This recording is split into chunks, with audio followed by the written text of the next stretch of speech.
Right.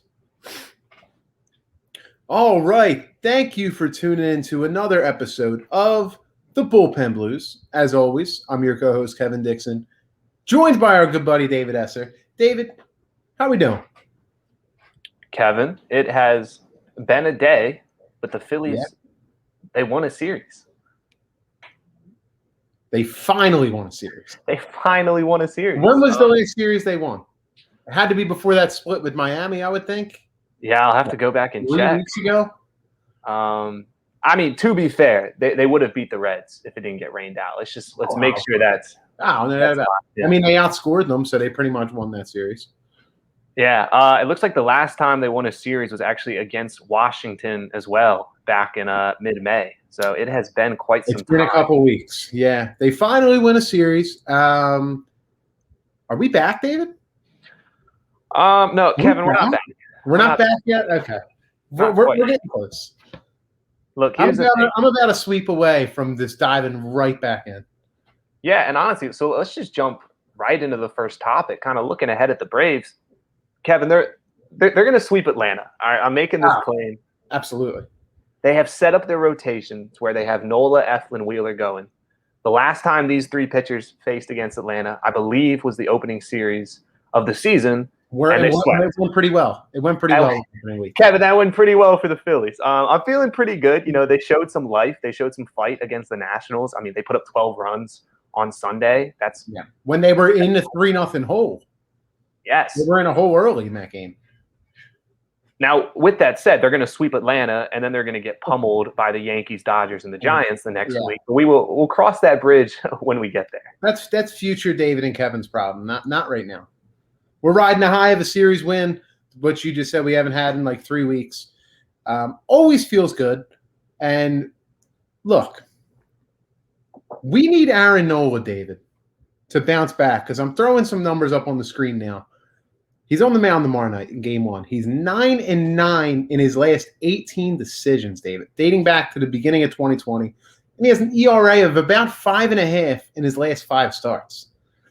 We've been in the boat of he's been unlucky, but at the same time, he's getting really, really hurt after guys get on base. He's given up 3-run homers. It's totally derailing any momentum the team gets. They might score a run. He comes out and gives up 2 or 3. They really he's coming into the year. He was supposed to be the ace, right? I mean, that's clearly now it's Zach Wheeler. I think we both can feel pretty confident in saying that. But with that said, Nola's still a damn good pitcher, David. They need him to come out and be Aaron Nola of 2018, 2020 Aaron Nola. They need him to come out and be damn good again. I mean, absolutely. I saw a tweet the other day. It was about the Padres and Yu Darvish. And the Padres are, I believe, 11-1 when Yu Darvish takes the mound this season. Incredible. Yeah. That's exceptional. And with Nola, like you mentioned, a lot of his struggles this year have been due to the defense.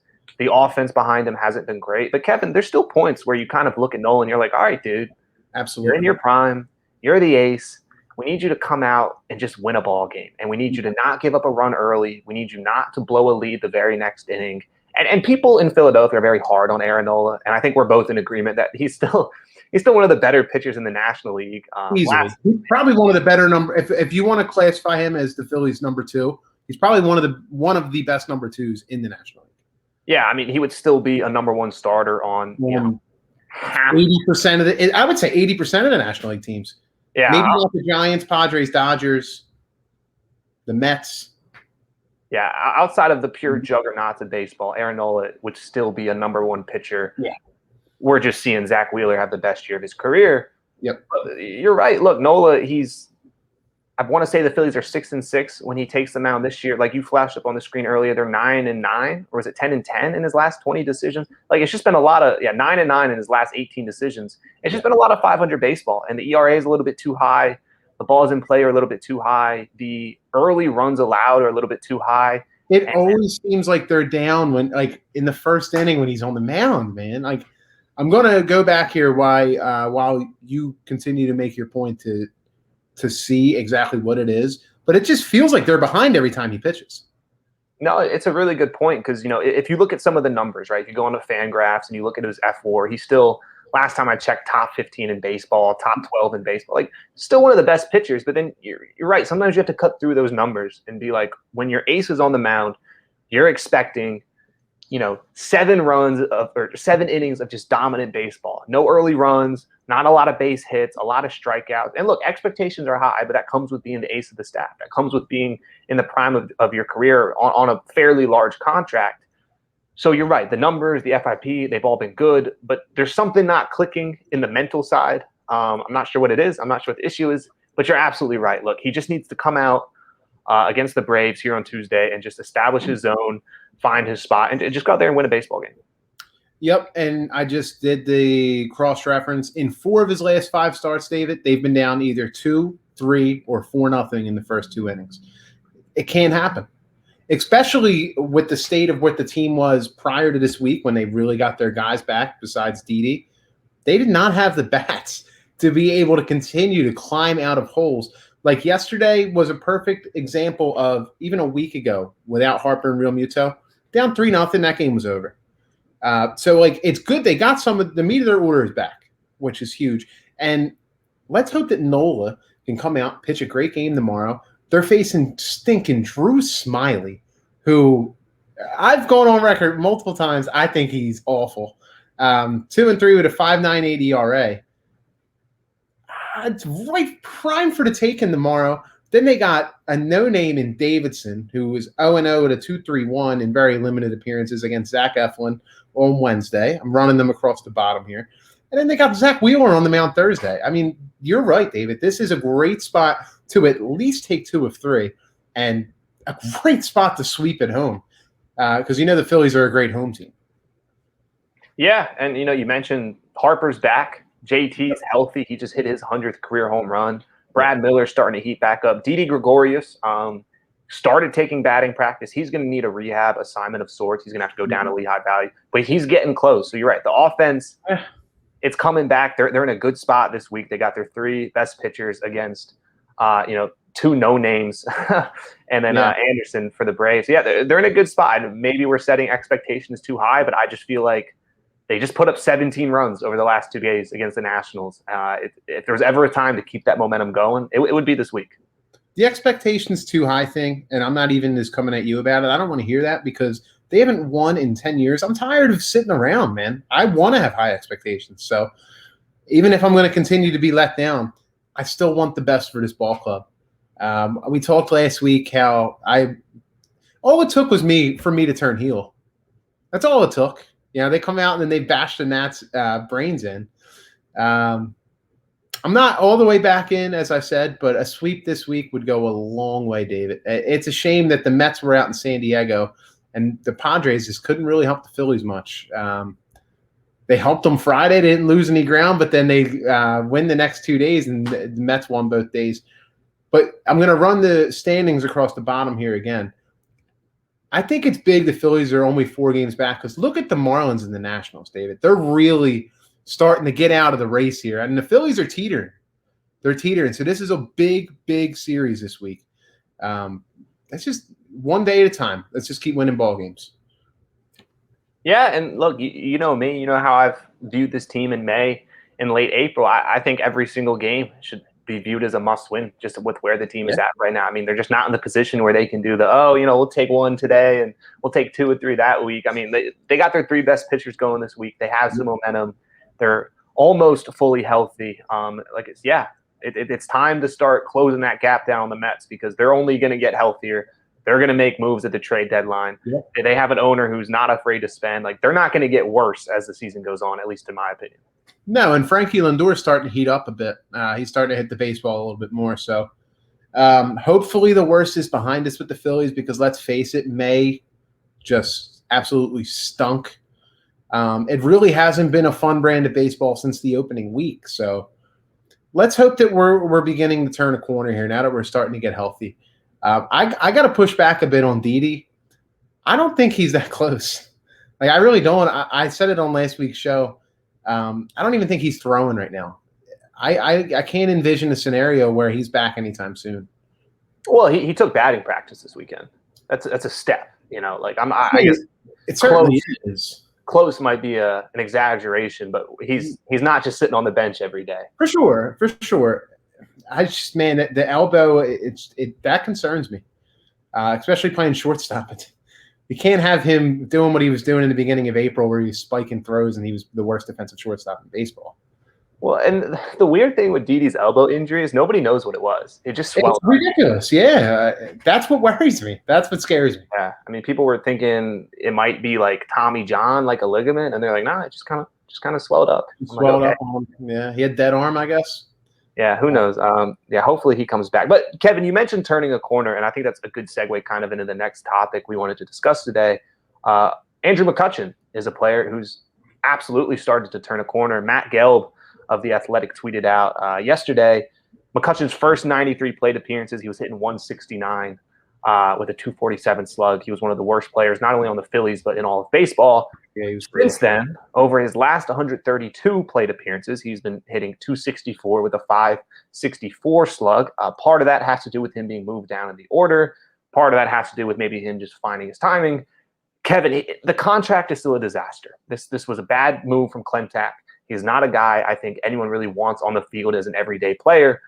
But him starting to find some rhythm as a 6-hole hitter, 5-hole hitter on some days, just give him a little bit of pop, putting a ball over the wall once in a while, drawing a walk, that's a valuable. Yeah, and look, I know he's listening. I got to tip my cap to my dad, who has been saying since they signed Andrew McCutchen, he should be moved down to one of the power spots in the lineup. It's working so far, so I got to give him the nod on that one. I like the way their order has been the last couple of days. I love having Odubel and Gene 1-2 because, let's face it, they're their two best hitters in terms of like getting on base. Their best contact hitters, base hits. It's those two guys. Set you up for the meat of the order. You got Kutch in a power spot. You move Bohm down. 1 through 8, it's really not a bad lineup, man. And we're getting into hitting season here. So hopefully we saw 17 runs the other day in a single game. They come back, they score 17 in their last 2 combined, including 12 yesterday. Let's hope that we're going to begin to see the ball flying out of the yard and all over the yard. Yeah, and you brought up Odubel, who we always seem to be talking about every single week because he keeps doing good things. I've liked his approach at leadoff because for some reason he has now become enthused with the idea of drawing a walk, which was something he never liked doing earlier in his career. And now it seems like he's almost hunting to draw a walk, forcing people to challenge him with a fastball, and then he's spraying it all over. If you're watching with us here on YouTube, Kevin just flashed up, when will teams stop shifting Odubel Herrera? And it's a really good point because people are shifting everybody to the right side, and Odubel's just poking balls down the left. Slapping on the left. Did you see yesterday he had the 2-run single, and he was saying to the dugout, he was doing this, like, you can't shift on me. Yeah. I ran through these numbers previously. I want to run through them again. He has the lowest strikeout rate of his career, second highest walk, highest exit velocity average, highest hard hit average, highest ground ball percentage, lowest fly ball percentage, highest opposite field percentage. I mean, the guy's just spraying the ball all over the yard. And he's not – what killed him in 2018, and we're going to get into Scott Kingery here in a second, is the organization was so fixated on the launch angle that he was just trying to hit home runs all the time. And now he's gotten back to his old self. Him and Gene Segura at the top of the order. Pretty damn good, David. Especially because Odubel will run. He's been stealing bags too. Yeah, it's definitely not a weakness, that's for sure. And with Odubel, and this is kind of off topic, I'm curious if him being away from Major League Baseball for 2 years might have helped him reset his approach at the plate, because I know he was playing down in Central America, South America. I can't remember where he's from off the top of my head. He was playing in one of those leagues, and I'm curious. Venezuelan, I believe. All right, so I believe he was playing in the Venezuelan league. I doubt the hitting coaches were telling him what to do. Yeah. I doubt they were telling him to try to hit a home run or hit a pop fly or launch angle. They probably just said, hey, bud, go hit the baseball, and that's probably what he was doing. And I feel like at least early signs would indicate, granted, it's still only June. It's still early. Yeah. He's definitely looking more like a player who has a spot at the top of the order. Yeah, and we were going back and forth, like just, playfully, talking about his WAR, and like I said, we're going to get into Kingery here in a minute. But Odubel was a player of, I don't know how to phrase this. He had a WAR of 4.1 and 4.6 his first 2 years. Then 2018, it plummeted to 0.6 or something. And now he's probably, I don't know the exact math, but he's like the 5th highest WAR on the roster. It's like 1.3 or 4. He's probably on pace to be right around a WAR of 4 again. I mean, it's not a star, but that's a damn good player. And the fact that he's reverted to that, Gene Segura continues to hit.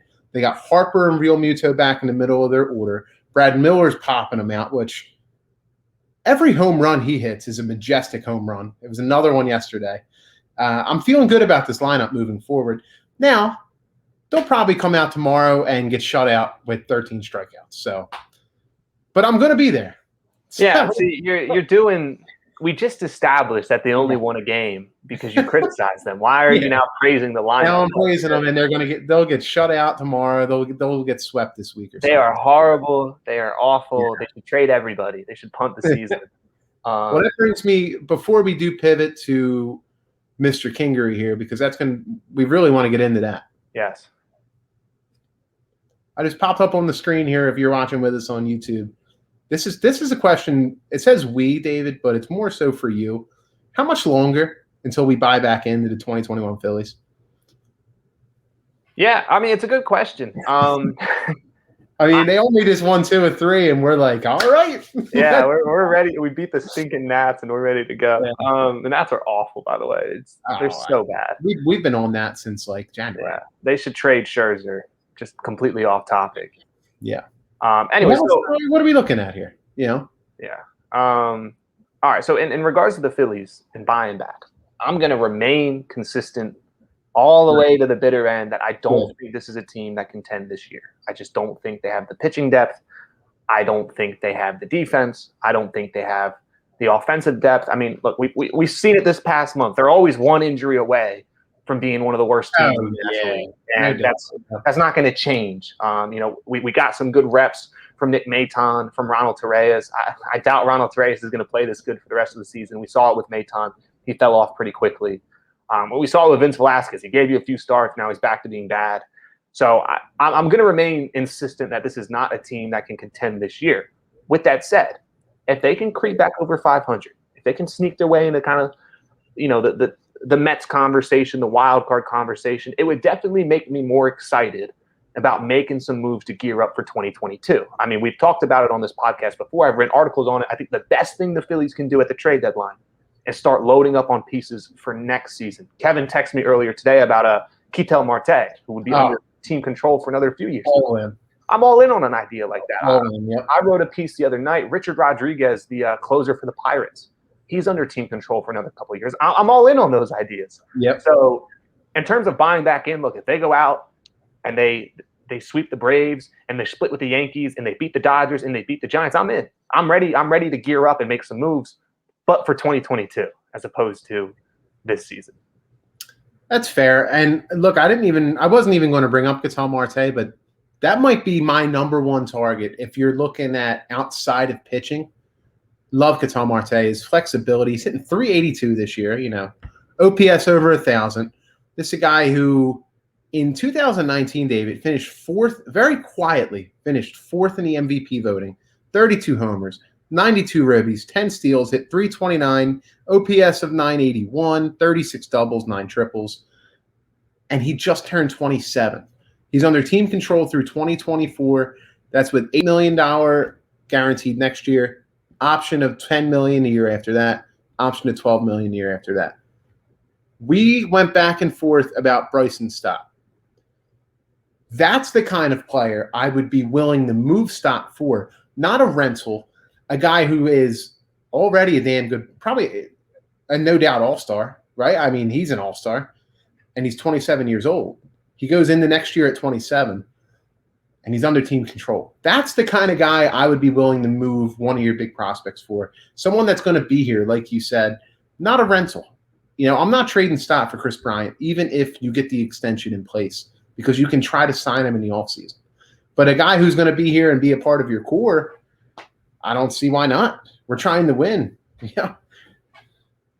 Yeah, I would personally hold off on Stott. I know he just won like the Phillies minor league player of the month. He's really seen the baseball well, but I'm with you on that thought process of if we're going to ship off some big pieces, because Dave Dombrowski wants to do it. He's itching. He's itching to make a big time move. He has no connection to these guys. He didn't draft these players. He doesn't care. He doesn't care about any of these guys outside of maybe Mick Abel, who he drafted. But yeah, if they're going to do something like that, go get a guy who's going to be on the roster for the next couple of years, a guy who you can add to that Harper, Real Muto, Wheeler, Nola core. You can build around.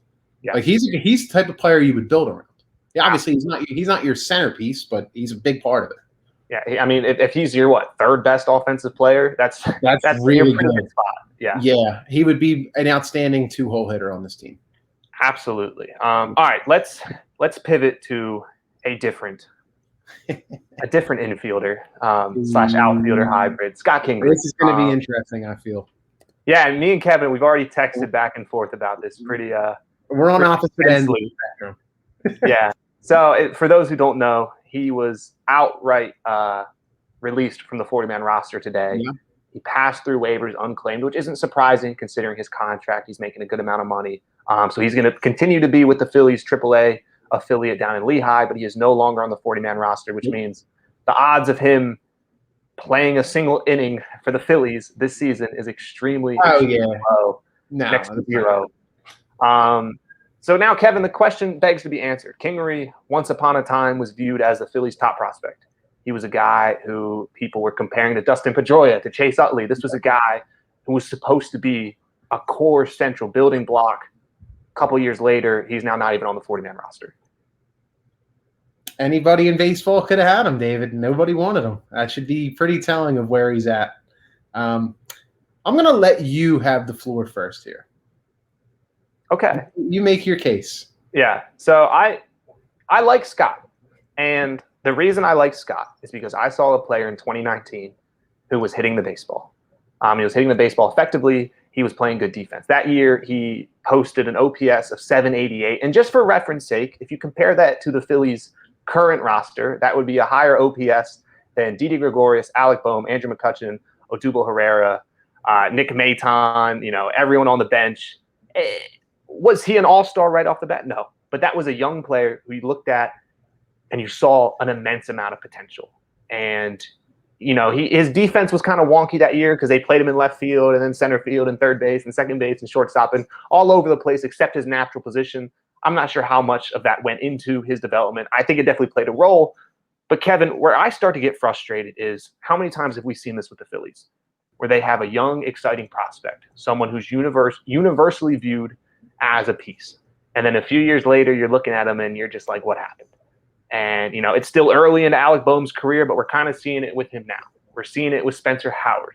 We saw it with Mickey Moniak. Granted, he could turn things around, but probably not, right? And we've seen it with Scott Kingery. And I'm looking, and it's hard to tell because they've switched management structure so many times. But for whatever reason, this organization's development of young players, which is crucial to building a sustained winner, it's just bad. Yeah, there's no question about it. It has not been good. My biggest pushback is it's not like he is innocent in the whole ordeal, because at the end of the day, David, you as in the player still need to go produce. Guys go through tough times all the time. Rhys Hoskins is a great example of a guy who has found the light at the end of the tunnel. It's someone I've been very hard on, and he's been able to figure it out. It's just, to me, the thing that's made me sour on Scott Kingery more than anything is there was always an excuse. He was a rookie. Then he was playing every position on the roster, so he couldn't get into a rhythm. Then he had COVID. Now it's the organization's fault that he's been outright at the AAA and he's not on the 40-man roster anymore. I'm not going to sit here and say that the team and the organization itself is completely to blame here, but at the same time, we have to hold Kingery accountable as well. He's a grown man making millions of dollars to play Major League Baseball. If I'm not performing well at my job, it would be the same type of thing. Like, I would be let go. He's not exempt from criticism. No, and you make really good points, and I don't want to baby Scott Kingery. You're right; he's a grown man, and he's being Yeah. paid. A He's lot of being money. paid a whole lot of money. I guess my biggest pushback is there was a point in his career where there didn't need to be any excuse making because he was good. And in 2019, like I said, the numbers speak for themselves. He was hitting the baseball, and he was He was playing very above average defense Yep. at a multitude of positions. And I just think the Phillies had an opportunity to really commit to him as their everyday second baseman, the position he won a Gold Glove at. And for whatever reason, they prioritized Cesar Hernandez, a guy who they didn't even want on the roster moving forward, and they prioritized Cesar sticking at second base as opposed to just turning things over to Scott as an everyday player and truly evaluating. Does that change the long-term projection of Scott Kingery? Maybe not. Maybe we're in the same place here as we are in the other universe if he ends up in as the everyday second baseman in 2019. And obviously the team was trying to win a championship in 2019. We're able to look back now and acknowledge that was foolish. But I think that's the thing that's always frustrated me is they had a moment where it was like, just stick him at second base, sink or swim. Don't try to use him as a bench piece. Don't try to use him as an outfielder. Just put him at the dang position you drafted him at and see if he's ready to be, be a piece there. And they just never did it. So we'll kind of never know what could have happened if he was the everyday second baseman. No, it's a very fair point, and like I said, I think both sides are to blame. I think like I said, the biggest thing for me, because I'm stubborn and I don't want to hear the excuses. I think the reason I turned on the guy is more or less because the fan base had every excuse in the book for him when he started to struggle. I mean, outside of 2019, David, he has been marginal Major League Baseball player at best, like a fringe guy. I think his career WAR is under 1, and he had a career WAR. He had a career where he had a WAR of like 3, 2019. Hey man, I'm rooting for him. If he's still with the Phillies, I want him to do well. I want him to come back and help this team win. But I don't want to bring up Odubel again, but they're very lucky that he emerged because Scott Kingery really hurt the Phillies by just coming in the spring, not ready. They were banking on him to be the center fielder. Like, people can say what they want. He was going to have a huge role on this team, and he couldn't even crack the roster. And we just said, like, he was outrighted off the 40-man. Any team in baseball could have had him. You're going to sit there. I know we just talked about it off the air. The Orioles, the Pirates. There's got to be one of those bad teams out there that could have took a chance on him. I understand the money, but at the end of the day, it's not like he's making $25 million a year. If they would have believed in him that he could be a really good player for them moving forward, he's under team control, somebody would have grabbed him. The fact that nobody grabbed him is very telling about where we're at right now. And I even mentioned to you, I kind of wish somebody would have grabbed him so we could have cleared some of that money. Oh, I absolutely wish someone would have grabbed him just for the money purposes. Yeah. No, I don't want to spend too much more time on Scott, but you make a point that the organization, I do think they were expecting him to be a piece this year. Yeah. And I also think they were expecting. Absolutely what they were, yeah. Yeah. I also think they were expecting Alec Bohm to hit 300. Yeah. And I think they were expecting Adam Hazley to be a starting outfielder. Granted, his situation is a little bit different. Yep. I think they were expecting Spencer Howard to be ready to start big games for them this year. I think there's a lot of young players at this organization. I mean, I think they were expecting Michael Franco to be their third baseman a few years back, and Freddie Galvis to be a good piece for them a few years back, and Dominic Brown to be a good outfielder, and Nick Williams. Like, there's so many names you can list. And again, they've fired coaches, they've hired coaches, they've fired managers, they've hired managers. It's almost like the Eagles medical staff, where no matter what strings they pull, it's always a bad staff there. Yeah. Fingers crossed, Dave Dombrowski kind of gives us a fresh start here. He starts better evaluating players, starts better developing talent, starts making better draft picks. But I do think it's a pretty big indictment, not just on Scott, not just on the staff, but just kind of the organization as a whole, that they've just not developed any long-term pieces over the last couple of years. And that's why those guys are not running the organization any longer. Yes. And it's also why the Phillies are below 500 at the moment, right? And they've been below 500 every year since 2011. Yes, sir. It's just where we thrive. Yeah. So I don't know, man. You did before we got to be getting near the end here. I would assume we've covered most of where we wanted to get to. I wanted to circle back on Spencer Howard because we had a pretty nice debate on, I want to say it was either last episode or the episode before, the velocity continues to be an issue. Where do you stand? Because look, I still stand where I have all along. I think he's going to be a damn good reliever for this team. It's concerning to me that late in games in the minor leagues, he used to be throwing 96, 97. Now he can't get to the third inning without his velo dropping significantly. Where do you stand after seeing him a few more times? Yeah, same place I was Yeah. a week ago. I think he should be in AAA at the there. Not because he's bad, just because he's not ramped up yet. And where should he be in the bullpen? Throw Ranger in that spot. See, but I think the point is I don't think the bullpen would help him. I think what he needs to pitch as many innings as humanly possible over the next 12 months to get him ready to potentially be a starter in 2022. And at the moment, he can't do that in the MLB because he's yanked by the third inning for good reason. I was going to say, I'm not saying they should keep him out there, but for good reason. But clearly, he's not ready. Whereas in the minor leagues, you can experiment a little bit more because those results don't matter. And now we're circling back full picture. If Chase Anderson and Matt Moore weren't two of the worst starters in baseball this year, Spencer Howard wouldn't even be here. And that's on Dombrowski for signing bad pitchers. Yeah. That's on the previous regime for not having more options. I mean, granted, thank the heavens for Ranger Suarez that he's here. He's really saving them. Yeah. But, I just think it's still too early with Spencer. I mean, he's really only had one full year in the minor leagues where he looked sensational. Since then, he's been yanked up and down and thrown left and right. And I think they need to really decide, is the best plan for him to continue to churn out 3-inning performances in the major leagues, or is it to start getting him more experience down in the minor leagues? I would side with the latter. They probably can't do that just because they have no one else who can pitch. But I'm not hitting the panic button quite yet. Well, here's my pushback, David, is sending him to the minor leagues. What's that do? He still can't go past 3 innings.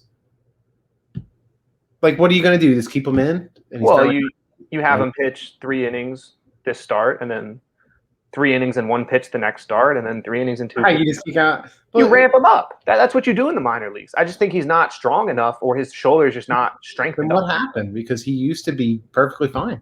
Well, he hurt his shoulder, and that's why I think he's going to be a reliever.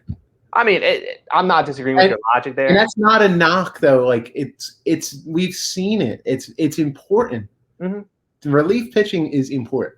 But you've also seen guys who struggle with their long-term command develop into starters as their career progresses.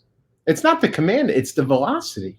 I'm saying velocity, command, all of it. I'm saying the ability to throw the ball over the plate like you were when you started the game. You've seen guys who start as relievers get stronger and build up their stamina as their career goes on. I just think Spencer hasn't thrown enough pitches yet. I guess we'll see. I mean, they're going to. I could be wrong.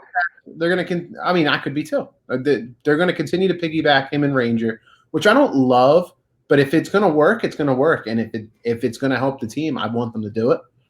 I don't love the idea of it because you're limiting when you can use Ranger Suarez, who probably has been their best reliever. Is that a stretch? I mean, he's not giving up a run or an earned run in 17 in the third innings or something. Yeah, probably. I mean, Brandon Kinsler's up there. He's pretty good. When do we DFA? How the hell is he still on the roster? I don't know. I just want to pull it up real quick. How many outings in a row he's given up a run? Because every time he pitches, David.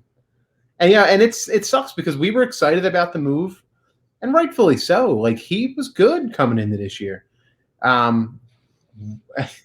Wow, he actually went 2 straight outings without giving up a run. He's had 1, 2, 3, 4, 5, 6 outings this year of at least 3 earned. It's not good. I just want to know. I want to know when the Phillies are going to start getting signings like this right. I mean, between Anderson, Moore, Kinsler, Matt Joyce, potentially even Archie Bradley, he's not looked good at all this year. Like, it's just disaster fringe additions to the roster, and I just want them to start nailing these signings. You know what that sucks too is the one they got right is pitching for the Los Angeles Angels, and we've said it multiple times. Tony Watson should be on the Phillies. I'm assuming his ERA is still like under 3. No, it's mid 3s, but I mean that's a significant upgrade over what. Yes. His WHIP is only 1. It's 1. Yeah. And he's a lefty too, which is very important. Yeah, and his whip is 1 flat. I'll never understand that move, David. I don't know what the hell they were thinking. I think they got too excited about Kinsler's personality as opposed to what they were doing on the baseball field. Because I don't know how they could watch that man throw 91-mile-per-hour fastballs right down the middle and be like, yeah, that's a guy we need on the team. Yeah, and it's sad because I hope they're fine. I'm sure they are, but I hope they are. Chase Anderson and David Hale were just placed on the COVID IL. I believe it was just I was like, vaccine. yo, get them out of here. Yeah, I think they are fine. I think it was just because they were getting the vaccine that day. No, I know. And like I said, like, I don't want it to be like that, but like part of me was like, good. Well, and real quick, because we're about to wrap up. You mentioned the piggybacking idea, and I wrote a piece for Section 2 and 5 the other day that I think it's an ugly way to play baseball. I agree. I hate it. I don't like the opener either. No, but with that said, I think the Phillies should start experimenting with it more. If you can start piggybacking Chase Anderson with Vince, Matt Moore with Vince, all three of them together, I don't care how they do it, but giving the team a chance as opposed to just fingers crossed Vince can give you a couple innings every fourth day. The Spencer Howard, Ranger Suarez connection, it's working at the moment. I think you could get similar results if you let Vince go one time through the lineup, Chase Anderson go one time through the lineup, Matt Moore get you a few outs here or there, just to give you a chance until maybe you start looking at some external help. Because at the moment, I just think the idea of continuously trotting out Vince and expecting anything more than, 3 innings, 4 innings? Yeah. It's a tad rich. Yeah, and I was set to be like, let's bring up Adonis Medina, but he's not been good at AAA. Yeah, it's unfortunate. I just want someone to come up and help. Like, come on, Dave, make a move. I'm waiting. Make a move. Debuted. He looked pretty good the other day. Yes, he did, and he had the oddest major league debut in Major League Baseball history, where the netting falls. When the hell has that ever happened? It was we didn't even. We've been talking for 35 minutes. We didn't even talk about the net collapse. Yeah, in the middle of the baseball game. That was some crazy stuff, but yeah, we'll see where we go from here. As we had mentioned, huge 3-game set on hand here with the Atlanta Braves. I'm going to run the starting pitchers across the bottom one last time. We got Smiley and Nola tomorrow, Davidson and Zach Eflin on Wednesday, which I can't believe Zach Eflin's 2 and 5. Can we get the man a win, please? And then Thursday, we got the ace against Ian Anderson. So Zach Wheeler on the mound Thursday. We said it at the beginning, David. Can we get the brooms out? Let's get back over 500 as I'm going to pop up here again. They're 28 and 30. It's ugly. They've been hovering around this 2-game mark for a while now. Let's get over it. Let's get over 500, and let's not go below it again. I couldn't have said it better myself, and I think that's a perfect way to end this week's episode. Again, if you're not already subscribed, check us out on Apple Podcasts, Spotify, Google. We appreciate all the support. We appreciate everyone who listens. We are also on YouTube as well. Again, Kevin, every single time we record, he does great work flashing up statistics, overlays, the starting pitching matchups. So make sure to check us out on YouTube as well. All of those links can be found down below in the description. We're on Twitter. We're on Facebook. All that good stuff. That said, we are the Bullpen Blues Podcast, and we will be back after the Brave series. Go Phils.